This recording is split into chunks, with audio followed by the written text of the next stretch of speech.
राष्ट्रवादी आप अपने आप को बता रहे हैं, लेकिन सीजेपी जो देश के हित में ही काम करने की कोशिश कर रही थी, आपने अभिजीत दिपके को थप्पड़ मारा। इन्होंने कौन सा देश हित में क्या काम कर दिया है? इन्होंने वहाँ पे भगवान राम का अपमान हुआ, माता सीता का अपमान हुआ, और जो इंटरनेशनल लोग है, शर्जील इमाम है, उमर खालिद, उनको रिहा करने के वहाँ नारे लगे। ये 2.0 की बात कर रहे थे, हमने इनका 2.0 रामपुरा में कर दिया, और 3.0 हमने स्टार्ट किया, हमने जोधपुर में करके दिखा दिया। तो फिर कोई किसी से बदतमीजी करेगा तो वो तो एक्शन का रिएक्शन तो 100% मिलेगा उनको। सर, ऐसे बताया जा रहा है कि आप बीजेपी से जुड़े हुए हैं, क्या ये बात सच है?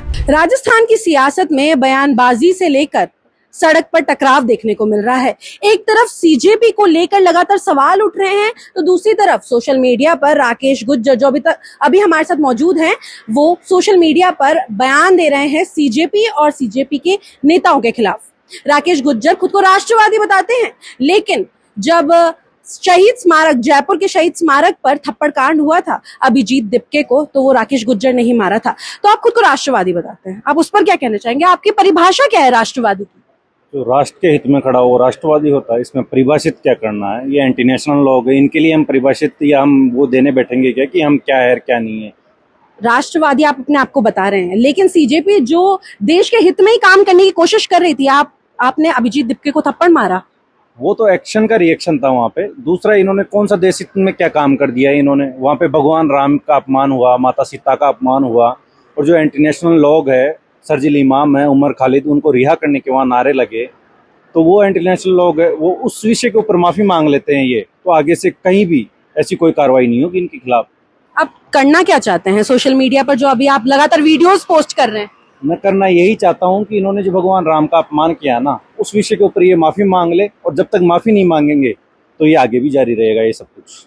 अभी आशुतोष रांका हाल ही में स्कूल पहुंचे थे, जबकि स्कूल में जाना अभी बंद कर दिया गया है, मना कर दिया गया कि स्कूल में कोई भी बाहरी व्यक्ति नहीं जा पाएगा। तो आप उसको कैसे देखते हैं? क्या उनका जाना सही था उस जगह? नहीं, बिल्कुल सही नहीं था। उनको पहले से पता था कि 3 दिन पहले ही यहाँ पे 12 लाख रुपए का फंड जारी हो चुका है, और 6 लाख रुपए का एक फंड जारी हो चुका है। उसके बावजूद ही ये वहाँ पे श्रेय लेने के लिए चले गए और गाँव वालों के साथ बदतमीजी की। तो फिर कोई किसी से बदतमीजी करेगा तो वो तो एक्शन का रिएक्शन तो 100% मिलेगा उनको। और हाल ही में अभी जोधपुर के अंदर सीजेपी कार्यकर्ता के साथ मारपीट भी हुई है, उस पर आप क्या कहना चाहते हैं? क्योंकि आपने एक वीडियो भी पोस्ट किया है जिसके अंदर आप कह रहे हैं कि ये मेरी तरफ से भी, मैं इसके अंदर शामिल हूँ, तो आप इसमें क्या कहना? नहीं, मैंने तो पहले 5 घंटे पहले ही अपडेट कर दिया था कि हम कार्रवाई करेंगे उनके ऊपर। ये 2.0 की बात कर रहे थे, हमने इनका 2.0 रामपुरा में कर दिया, और 3.0 हमने स्टार्ट किया, हमने जोधपुर में करके दिखा दिया। और मैं तो आगे के लिए और कह रहा हूँ कि आगे भी करेंगे। जब तक अभिजीत दिपके आके भगवान राम वाले विषय पे और ये जो इंटरनेशनल नारे लगे थे उनके ऊपर माफी नहीं मांग लेता, तब तक ये क्रम जारी रहेगा। हम झुकने वाले नहीं है अंतिम सांस तक भी। आपकी अभिजीत दिपके के साथ कुछ जानी दुश्मनी है, या फिर सीजेपी आपको पसंद नहीं है? नहीं, कोई जानी दुश्मनी नहीं है। मैं बार बार कह रहा हूँ, हर मंच से या जो भी मुझे मंच मिल रहा है उसके माध्यम से कह रहा हूँ कि भगवान राम और सीता पे जो टिप्पणी करी गई माता सीता पे, उस विषय के ऊपर, और जो इंटरनेशनल नारे लगे थे, और फिर आरएसएस के विरोध में भी इन्होंने बोला, ब्राह्मणवाद के लिए भी इन्होंने बोला, उस विषय में ये माफी मांग ले, हम पीछे हट जाएंगे। पर ये शिक्षा के नाम पे राजनीति कर रहे हैं। जो आशुतोष रांका है, वो खुद राजस्थान के जयपुर के रहने वाले हैं। उनको नहीं पता था कि 2.5 साल पहले जब कांग्रेस की सरकार हो रही थी तो यहाँ पे क्या हो रहा था। जिस स्कूल को लेकर ये लोग गए हैं उस गाँव में, वो पहले से जर्जर स्कूल था, और कांग्रेस के समय उसी जर्जर स्कूल में पढ़ाई हो रही थी। बीजेपी के राज में कम से कम उस स्कूल से बाहर गाँव वालों ने एक घर दिया जिसमें पढ़ाई चल रही थी। और जब फंड रिलीज हो गया उसके बाद में तुरंत एक कांग्रेस के विधानसभा का जो यूथ का चुनाव लड़ा है, उसको साथ लेके वहां पहुंच गए। ये तो सबकी इनकी मिली भगत है। कैसे भी सरकार को अस्थिर कर दे ये लोग चाहते हैं। क्या अब हम आपको आने वाले समय में किसी पार्टी से जुड़ता हुआ देख सकते हैं? नहीं, मेरा किसी पार्टी से कोई ताल्लुकात नहीं है, ना पहले था, ना है, ना आगे होने का विचार भी नहीं है मेरा। बाकी भविष्य के गर्त में क्या छिपा है ये तो ना मैं जानता हूँ ना आप जानते हैं। सूत्रों के अनुसार ऐसे बताया जा रहा है कि आप बीजेपी से जुड़े हुए हैं, क्या ये बात सच है? नहीं, जो भी कह रहे हैं ये लोग, आरोप लगा रहे हैं कि मैं बीजेपी का हूँ या बीजेपी के नेताओं का मेरे पीछे हाथ है, तो मैं उनको चैलेंज दे रहा हूँ कि कोई भी कहीं से भी ये प्रूफ कर देना कि मेरे पास बीजेपी की सदस्यता है, तो मैं हमेशा के लिए सोशल मीडिया की दुनिया से और इन लोगों के जो हमारे लोग पीछे पड़े हुए हैं, सब लोग पीछे हट जाएंगे। कभी हम इनको छेड़ेंगे भी नहीं।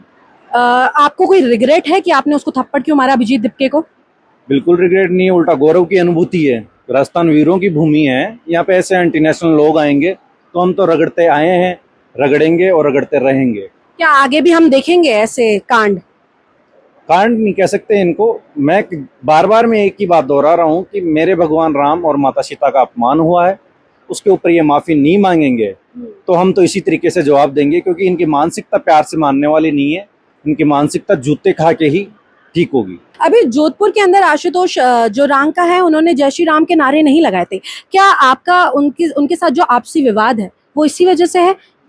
नहीं नहीं, जय श्री राम का नारा तो लगाना चाहिए, अच्छी बात है, पर जिस तरीके से कॉमेडी में वो किया गया, कुणाल कामरान ने कॉमेडी बना दी वहाँ पे भगवान राम की और माता सीता की, उससे ऑब्जेक्शन है हमें।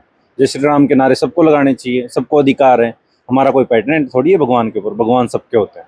जैसे कि उन्होंने अभी दिल्ली के अंदर प्रोटेस्ट हुआ था, उधर भी हमने देखा था कि भगवान राम और माता सीता के खिलाफ उन्होंने बहुत ज्यादा अपनी टिप्पणियां दी है, उस पर आप क्या कहना चाहेंगे? उसी के लिए तो ये सब कुछ मैं कर रहा हूँ कि जो इन्होंने टिप्पणियां की, जो विवाद वहां पे खड़ा किया है इन लोगों ने, उसके ऊपर इन्होंने खेद नहीं प्रकट किया, ना माफी मांगी, इसीलिए मैं इनके पीछे पड़ा हूँ। जिस दिन ये माफी मांग लेंगे, इनका पीछा हम छोड़ देंगे, और नहीं मांगी तो हम रगड़ेंगे इनको, आगे भी रगड़ेंगे। तो जैसे कि आपने देखा राकेश गुज्जर ने अपनी बात रखी है, अब आप इससे कितना संतुष्ट है असंतुष्ट है, आप कमेंट करके जरूर बताइए। और ऐसे अपडेट जानने के लिए देखते रहिए द खटक, मैं आपके साथ कृतिका।